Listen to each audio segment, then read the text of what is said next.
नमस्कार. मी भाऊ तोरसेकर. तुम्ही बघत आहात प्रतिपक्ष. मित्रांनो, एक विषय मी जाणीवपूर्वक टाळत होतो. 3-4 दिवस होऊन गेलेत. मालवणला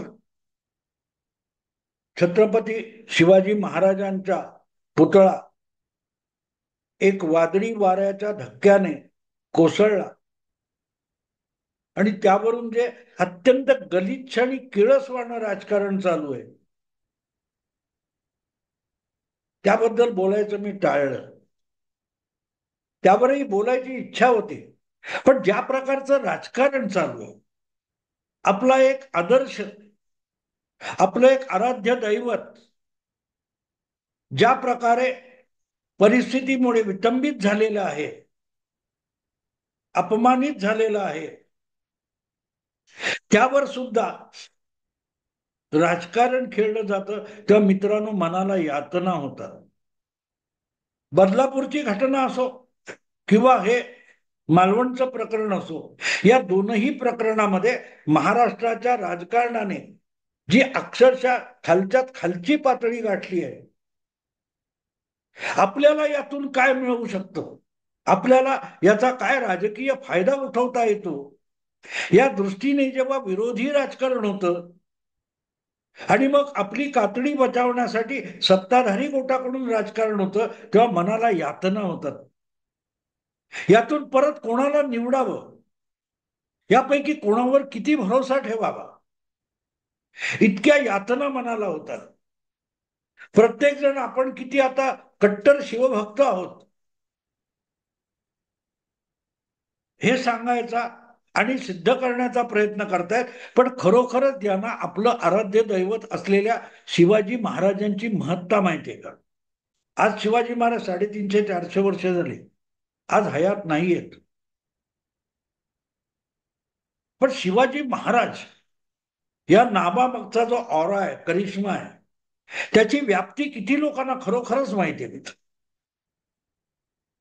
एक पुतळा पडला, फार मोठं नाहीये गोष्ट, अचेतन पुतळा आहे, पण तो आकार, ते नाव, याला जे महत्व आहे ते महत्व खरोखरच आपल्याला कळलंय का? जे आज ऊर बडवून नाचतायत, एकमेकावर आरोप प्रत्यारोप करतायत, त्याचे गुन्हे दाखल करून शोध घेतला जातोय कोण आरोपी आहे.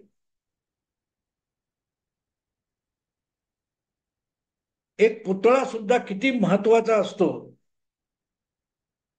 याची जाणीव यापैकी कोणालाही नाही. शिवाजी महाराजांचा पुतळा म्हणजे काय, तो किती भव्य आहे किंवा किती छोटा आहे, याला महत्व नाहीये मित्रांनो. तो आकार, ती प्रतिमा, ते नाव, ह्याचा दबदबा किती असतो हे माझ्या आयुष्यात मी ऐकलेली गोष्ट आहे, ती आज मला सांगावीशी वाटले. आहे ऐकलेली खूप जुनी गोष्ट आहे, गोष्ट घटना जुनी आहे, ऐकली 6-7 वर्षापूर्वी आहे, पण ती त्याची वाच्यता करायचं मी टाळलं, कारण काही कायदेशीर अडचणी असतात. काही कायदेशीर अडचणी असतात.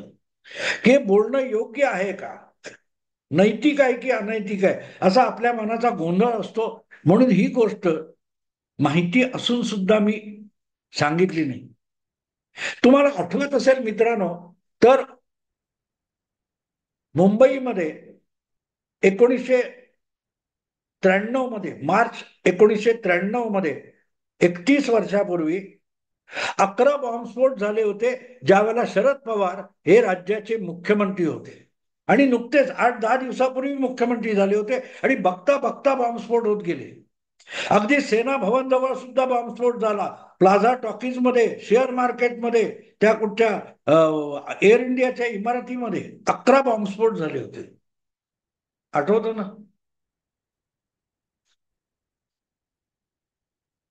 त्यावेळेला प्लाझाचा जो बॉम्बस्फोट आहे, तो प्लाझाचा बॉम्बस्फोट झाला, तिथून मी अक्षरशः एक 100-200 मीटरवर असेल त्यावेळेला तो बॉम्बस्फोट झाला. तो प्लाझाचा असा उडालेला धुरळा मी बघितलेला आहे. त्या कोतवाल गार्डनच्या जवळपास मी होतो. आणि त्याच्या आधी शिवसेना भवन जवळचा बॉम्बस्फोट झालेला होता. पण हा जो प्लाझाचा बॉम्बस्फोट आहे हा फार महत्वाचा आहे. आणि त्याचीच आठवण, एक गोष्ट ऐकलेली तशी गोपनीय म्हणता येईल, पण आज मला राहवत नाहीये, मी तुम्हाला सांगणार आहे. ती गोष्ट अशी की प्लाझामध्ये, पार्किंग लॉट मध्ये एक गाडी ठेवली गेली, त्याच्यात बॉम्ब होता आणि तो बॉम्ब उडाला. पण प्लाझा टॉकीज कशाला? प्लाझा टॉकीज हे असं शेअर मार्केट किंवा ओबेरॉय शेरेटन किंवा व्हीटी स्टेशन अशी मोठी जागा नाही. तो योगायोगाने तिथे ठेवला गेला, योगायोगाने तिथे ठेवला गेला. आणि तो बॉम्ब किंवा ती स्फोटकांनी भरलेली गाडी ज्यांनी तिकडे प्लाझाच्या पार्किंग लॉट मध्ये ठेवली होती, त्याची कहाणी महत्वाची, त्याची कहाणी महत्वाची आहे. जसा सेना भवन जवळ तो बॉम्बची गाडी होती, ती पार्क केलेली होती सेना भवनच्या प्रमुख दरवाजाजवळ. तिथून घाटी नावाचा एक तिथे साफसफाई करणारा कर्मचारी होता सेना भवनातला, उत्तर भारतीय, त्याचं नाव होतं घाटी, त्याला म्हणायचे केवट.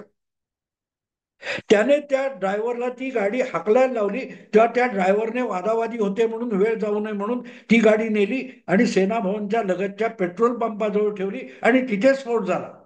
नेमकी तशीच घटना प्लाझाच्या बाबतीत झाली.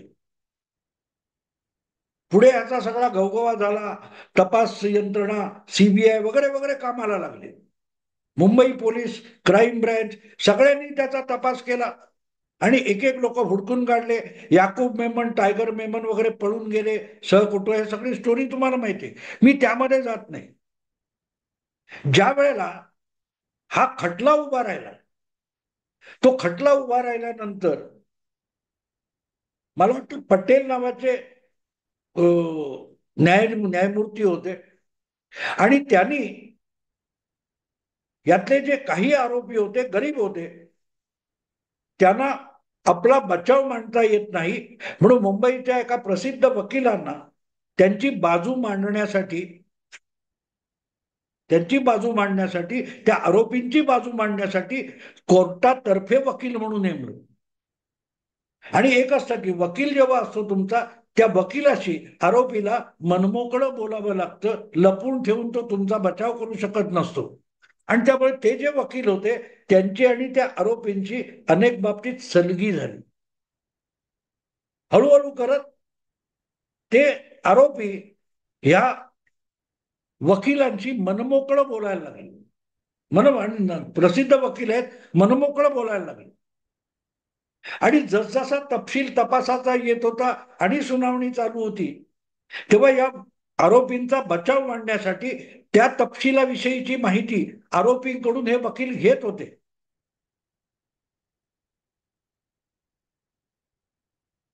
आणि गंमत बघा मित्रांनो, की त्या वकिलांना मी तेव्हा त्यांच्यावर टीका करणारा लेख लिहिला होता, त्या वकिलावर, त्यांचं नाव नितीन प्रधान, की तुम्ही यांचा बचाव कसा मांडता,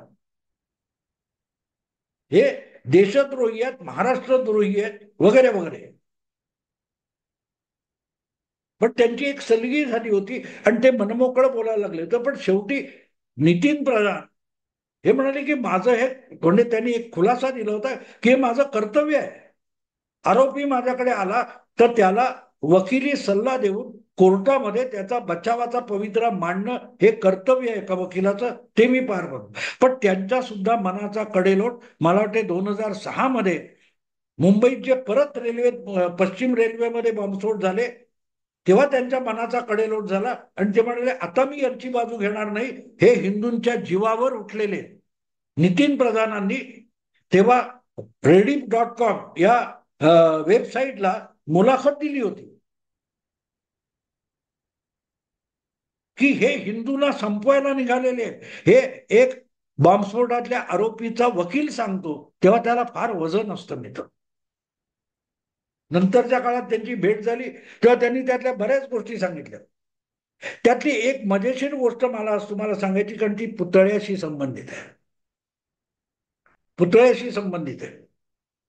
जेव्हा त्यांचा बचाव मांडत होते तेव्हा यातले दोन आरोपी असे होते की ते इतके भुके कंगाल की वडापाव सुद्धा खरेदी करून खाण्याची अवकात नाही, असे हे दोन आरोपी होते.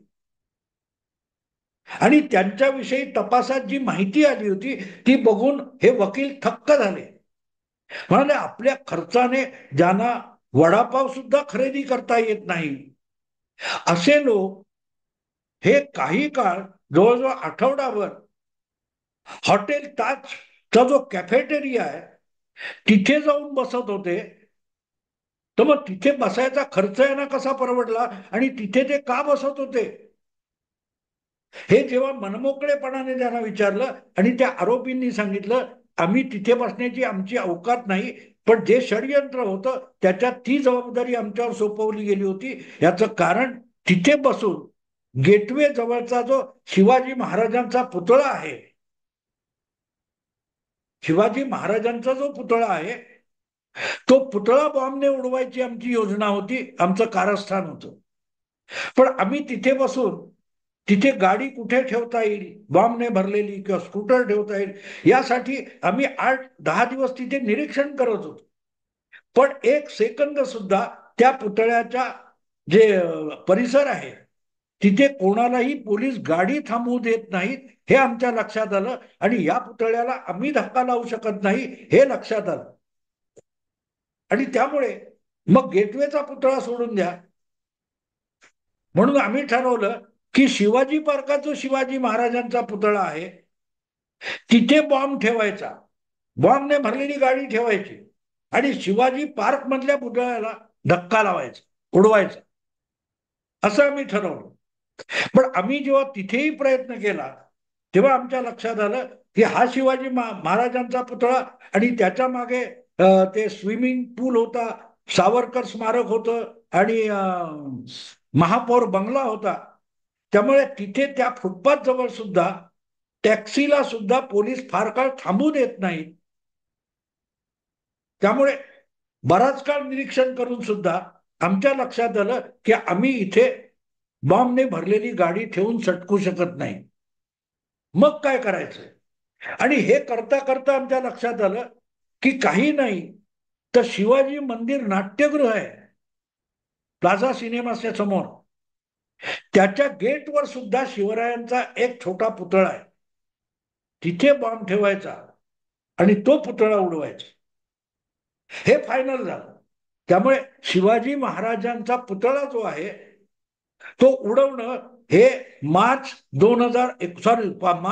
1992च्या कारस्थानाचा एक भाग होता.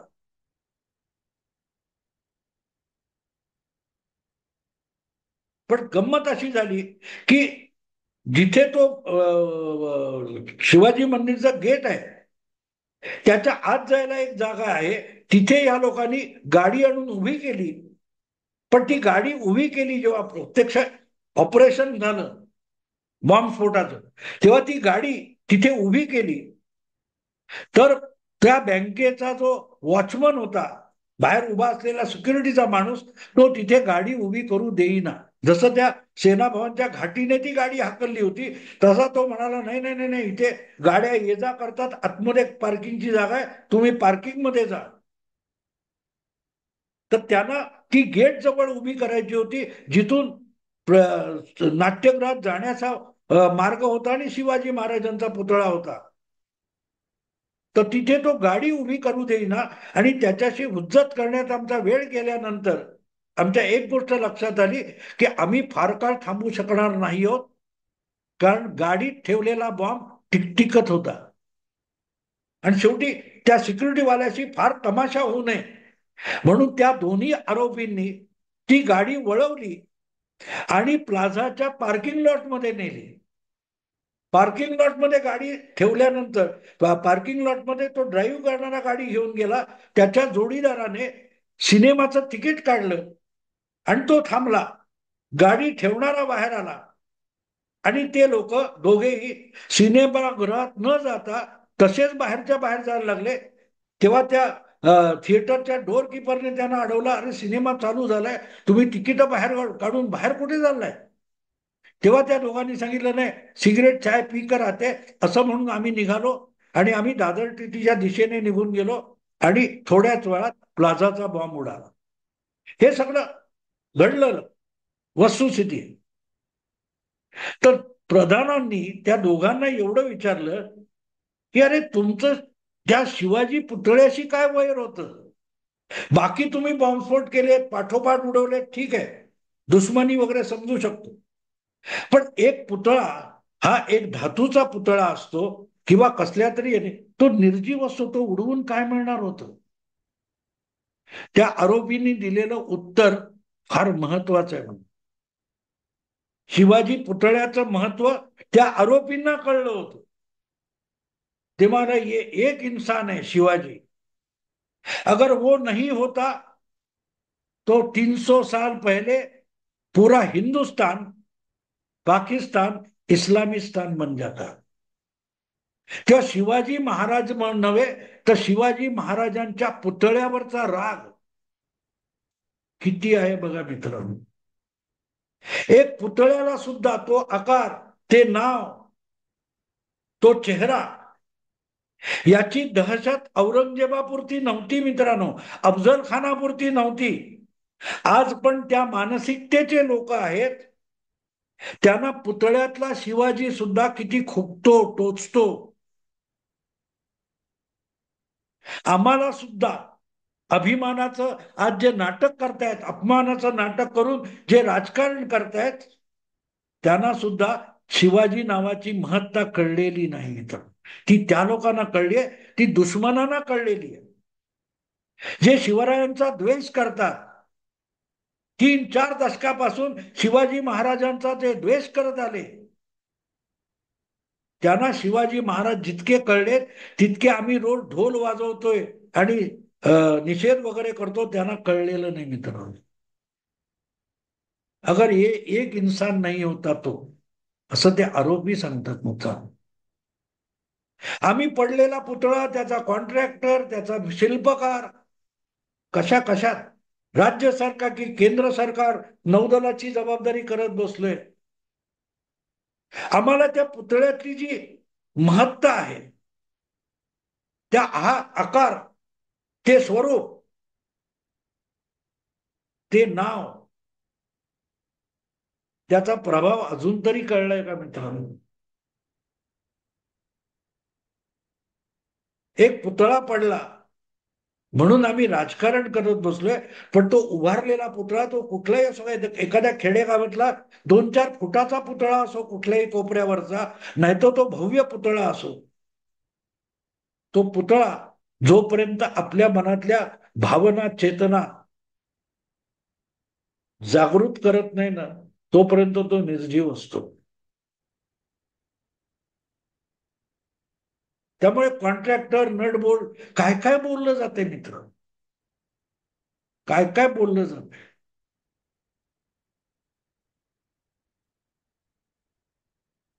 असा राजा या देशात जन्माला येणं, या भूमीत येणं,